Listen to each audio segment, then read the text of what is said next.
Bismillahirrahmanirrahim. Assalamualaikum warahmatullahi wabarakatuh. Alhamdulillah, wassalatu wassalamu ala rasulillah, wa ala alihi wa ashabihi ajmain. Allah subhanahu wa ta'ala telah menjadikan bagi keluarga Nabi Shallallahu Alaihi Wasallam keutamaan-keutamaan yang bermacam-macam, dan Ahlus Sunnah wal Jamaah telah bersepakat atas kewajiban mencintai mereka, dan menjaga hak-hak mereka. Syekhul Islam Ibnu Taimiyah rahimahullah berkata, dan sebagaimana yang demikian itu maka bagi mereka, keluarga Rasulullah Shallallahu Alaihi Wasallam, hak-hak yang wajib untuk dijaga. Sesungguhnya Allah Ta'ala telah menetapkan bagi mereka hak 1/5 dari ghanimah, dan dari fai, juga perintah untuk bersalawat kepada mereka di samping juga bersalawat kepada Rasulullah Shallallahu Alaihi Wasallam. Beliau memerintahkan kepada kita, katakanlah oleh kalian, ya Allah curahkanlah solawat atas Muhammad dan keluarga Muhammad, sebagaimana engkau mencurahkan solawat atas Ibrahim dan keluarga Ibrahim sesungguhnya engkau maha terpuji lagi maha mulia. Ya Allah curahkanlah keberkahan atas Muhammad dan keluarga Muhammad, sebagaimana engkau mencurahkan keberkahan atas Ibrahim dan keluarga Ibrahim sesungguhnya engkau maha terpuji lagi maha mulia. Syekhul Islam juga berkata, dan sebagaimana yang demikian itu maka wajib mencintai mereka, keluarga Rasulullah Shallallahu Alaihi Wasallam, menjadikan mereka sebagai wali serta menjaga hak-hak mereka. Dan di antara keutamaan-keutamaan keluarga Nabi Shallallahu Alaihi Wasallam, wahai istri-istri Nabi, kalian tidak seperti perempuan-perempuan yang lain, jika kalian bertakwa. Maka janganlah kalian tunduk melamah lembutkan suara, dalam berbicara sehingga membangkitkan nafsu orang yang ada penyakit dalam hatinya. Dan ucapkanlah perkataan yang baik. Dan hendaklah kalian tetap di rumah kalian dan janganlah kalian berhias dan bertingkah laku seperti orang-orang jahiliyah dahulu, dan dirikanlah salat, tunaikanlah zakat, dan taatilah Allah dan Rasul-Nya. Sesungguhnya Allah bermaksud hendak menghilangkan dosa dari kalian, wahai Ahlul Bait dan membersihkan kamu sebersih-bersihnya. Surat Al-Ahzab, ayat 32-33. Dan tidaklah keutamaan ini dikhususkan bagi para istri-istri beliau, radhiyallahu anham, saja, bahkan keutamaan ini juga merata kepada anggota keluarga yang lain sebagaimana hadits sahih yang diriwayatkan oleh Aisyah radhiyallahu anha. Dari Aisyah radhiyallahu anha dia berkata, suatu pagi Nabi Shallallahu Alaihi Wasallam keluar rumah dan pada beliau pakaian lembut untuk bepergian yang terbuat dari bulu-bulu berwarna hitam. Datanglah Al-Hasan bin Ali lalu beliau memasukkannya. Kemudian datanglah Al-Husain dia pun masuk dengan Hasan. Kemudian datanglah Fatimah beliau pun memasukkannya. Kemudian datang pula Ali maka beliau pun memasukkannya, lalu beliau bersabda, sesungguhnya Allah menghendaki agar hilang semua kekejian dari kalian semua wahai Ahlul Bait, dan mensucikan kalian sesuci-sucinya. Hadits riwayat Muslim dalam Sahih Muslim. Watsilah bin Al-Aska, radhiyallahu anhu dia berkata, Nabi Shallallahu Alaihi Wasallam bersabda, sesungguhnya Allah Ta'ala memilih Bani Ismail, dan memilih dari Bani Ismail Kinanah, dan memilih dari Kinanah Quraisy, dan memilih dari Quraisy Bani Hashim, dan memilihku dari Bani Hashim. Hadits riwayat Muslim dalam kitab sahihnya. Dari Zaid bin Arqam dia berkata, Rasulullah Shallallahu Alaihi Wasallam bersabda, wahai sekalian manusia, bukankah aku ini hanya manusia biasa yang kemudian datanglah kepadaku utusan Tuhanku Azza wa Jalla kemudian aku menyambut seruannya, dan sesungguhnya aku telah meninggalkan bagi kalian dua hal yang amat penting dan sangat berbobot. Yang pertama dari keduanya adalah Kitabullah Azza wa Jalla, yang di dalamnya terdapat petunjuk dan cahaya, maka ambillah oleh kalian kitab Allah Ta'ala dan berpegang teguhlah kalian dengannya. Beliau pun lalu menganjurkan dan berwasiat tentang apa yang ada dalam Al-Quran dan memberikan motivasi dengan Al-Quran, kemudian bersabda, dan keluargaku aku mengingatkan kalian kepada Allah perihal keluargaku, aku mengingatkan kalian kepada Allah perihal keluargaku, aku mengingatkan kalian kepada Allah perihal keluargaku. Hadits riwayat Muslim. Dan sungguh tatkala mendengar sabda ini, para sahabat serta-merta menjaga wasiat Nabi Shallallahu Alaihi Wasallam dan langsung dikomandani oleh Abu Bakar As-Siddiq, Umar bin Al-Khattab radhiyallahu anhuma. Diriwayatkan oleh Al-Bukhari, sesungguhnya Abu Bakar radhiyallahu anhu berkata kepada Ali radhiyallahu anhu, demi zat yang jiwaku berada di tangannya, sungguh kerabat Rasulullah Shallallahu Alaihi Wasallam lebih aku cintai untuk senantiasa menyambungnya daripada kerabatku sendiri. Jagalah Muhammad oleh kalian. Diriwayatkan pula oleh Al-Bukhari dalam sahihnya. Juga dari Abu Bakar As-Siddiq radhiyallahu anhu sebagaimana hadits di atas dengan ada sedikit tambahan. Jagalah oleh kalian kerabat Muhammad Shallallahu Alaihi Wasallam. Al-Hafiz Ibnu Hajar rahimahullah berkata, perkataan, jagalah oleh kalian kerabat Muhammad Shallallahu Alaihi Wasallam, Yang demikian itu merupakan komunikasi terhadap sesama manusia sambil berwasiat kepada mereka agar senantiasa memelihara wasiat Nabi Shallallahu Alaihi Wasallam. Dan kata, jagalah, berartikan, menjaga, mengawasi dan sekaligus memelihara. Dengan kata lain, jagalah mereka dan janganlah kalian menyakiti mereka dan berbuat buruk kepada mereka.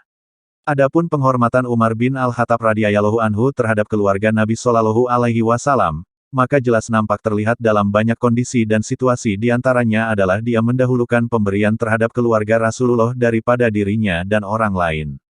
Syekhul Islam Ibnu Taimiyah rahimahullah berkata, dan juga, sesungguhnya Umar bin Al-Khattab radhiyallahu anhu tatkala mencanangkan lembaga bantuan sosial, beliau menuliskan nama-nama orang sesuai dengan garis nasab dan keturunannya maka dimulailah dengan orang-orang yang nasabnya paling dekat dengan Rasulullah Shallallahu Alaihi Wasallam. Ketika semua nama-nama orang Arab selesai ditulis barulah dimulai nama-nama orang yang bukan dari garis keturunan Arab atau yang biasa disebut dengan Al-Ajam. Demikianlah dahulu pembukuan dalam lembaga sosial ini di zaman Khalifah Umar dan terus-menerus diikuti oleh para Khulafaur Rasyidin yang lain sampai pada masa kekhalifahan Bani Umayyah dan kekhalifahan Bani Abbasiyah. Sampai kemudian kebijakan tersebut berubah setelah zaman keemasan ini sampai sekarang. Tidaklah syafaat itu hanya khusus bagi keluarga Nabi Shallallahu Alaihi Wasallam semata, bahkan dia umum mencakup setiap orang yang Allah Subhanahu wa Ta'ala telah meridhoinya untuk diberikan syafaatnya kepada hamba-hambanya yang solih, para syuhada, para ulama.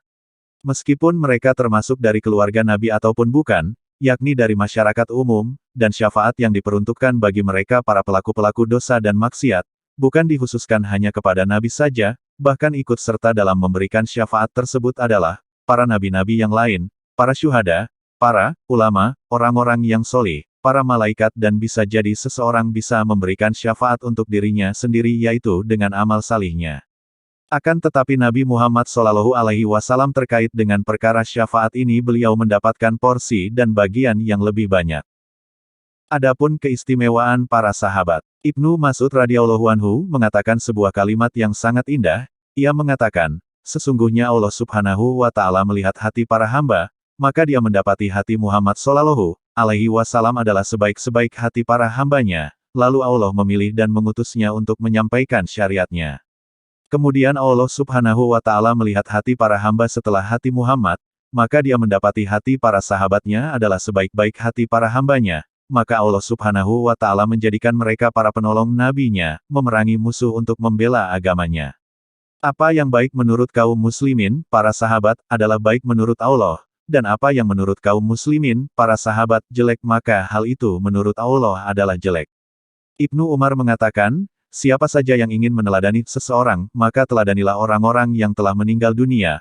Merekalah para sahabat Muhammad Shallallahu Alaihi Wasallam. Mereka sebaik-baik umat ini, paling dalam ilmunya dan paling sedikit bebannya karena setiap ada masalah mereka bisa langsung bertanya kepada Nabi. Mereka adalah suatu kaum yang Allah Subhanahu wa Ta'ala pilih untuk menemani nabinya dan membawa syariatnya, maka teladanilah akhlak-akhlak mereka dan jalan hidup mereka.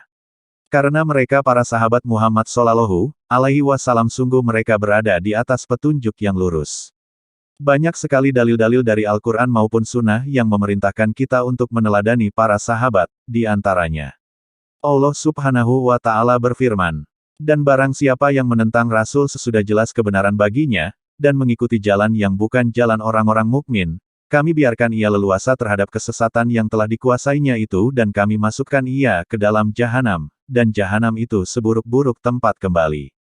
Dari Abu Burdah, dari bapaknya ia berkata, selepas kami salat maghrib bersama Rasulullah Sallallahu Alaihi Wasallam kami katakan, bagaimana bila kita tetap duduk di masjid dan menunggu salat Isya bersama Rasulullah Sallallahu Alaihi Wasallam?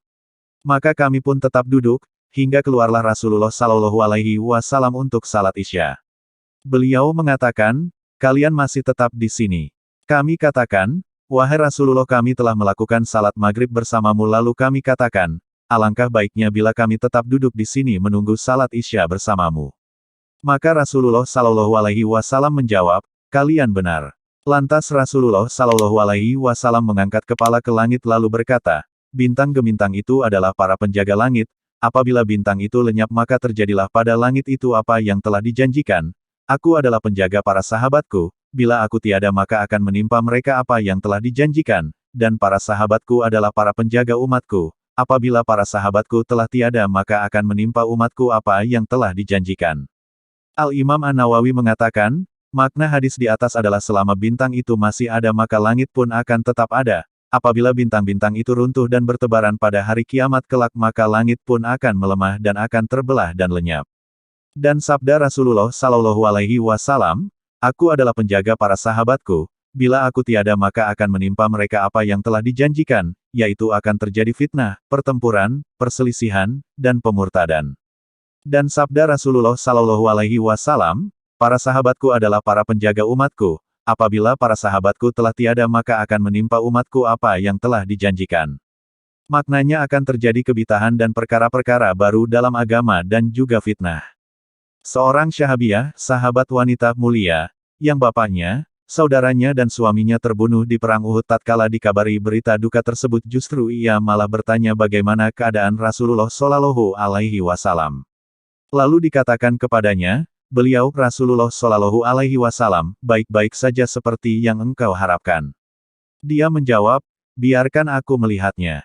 Tatkala ia melihat Rasulullah Shallallahu Alaihi Wasallam dia mengatakan, sungguh semua musibah terasa ringan wahai Rasulullah Shallallahu Alaihi Wasallam kecuali bila hal itu menimpamu.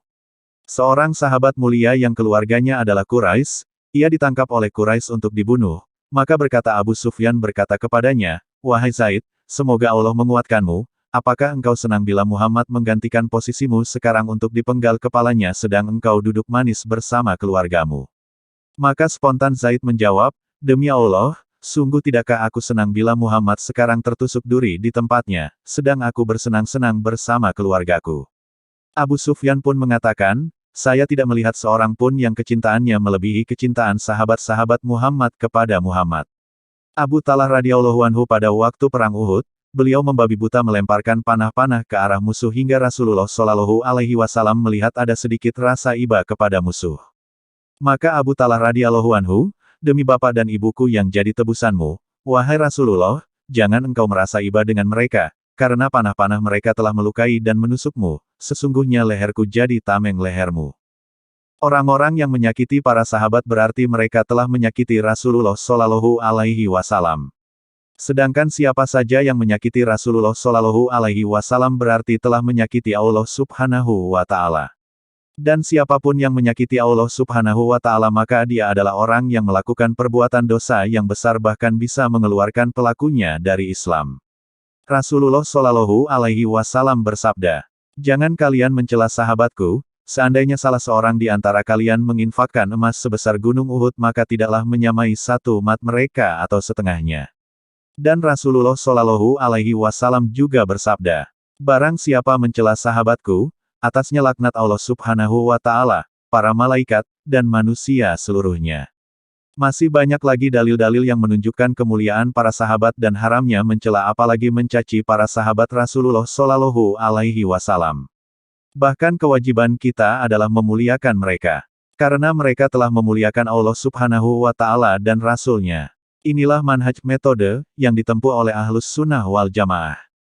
Siapa saja yang menyimpang dari metode ini berarti mereka adalah orang-orang yang tersesat dari jalan yang benar. Al-Imam Ahmad bin Hanbal mengatakan, termasuk hujah argumentasi, yang jelas adalah menyebut kebaikan-kebaikan para sahabat Rasulullah Shallallahu Alaihi Wasallam seluruhnya, dan menahan lisan dari membicarakan keburukan mereka dan perselisihan yang terjadi di antara mereka. Siapa saja yang mencela para sahabat Rasulullah Shallallahu Alaihi Wasallam atau salah satu di antara mereka, mencacat dan mencela mereka, membongkar aib mereka atau salah satu dari mereka maka dia adalah mubtadi, bukanlah Ahlus Sunnah, Rafidi, Syiah, yang berpemikiran menyimpang. Mencintai para sahabat adalah sunnah, mendoakan kebaikan untuk mereka adalah amalan ketaatan, meneladani mereka adalah perantara ridanya, mengikuti jejak mereka adalah kemuliaan. Para sahabat Rasulullah Shallallahu Alaihi Wasallam adalah manusia terbaik, tidak dibenarkan bagi seorang pun menyebut kejelekan mereka, tidak pula mencacat atau mencela dan membicarakan aib dari salah seorang mereka. Wallahu a'lam bishawab.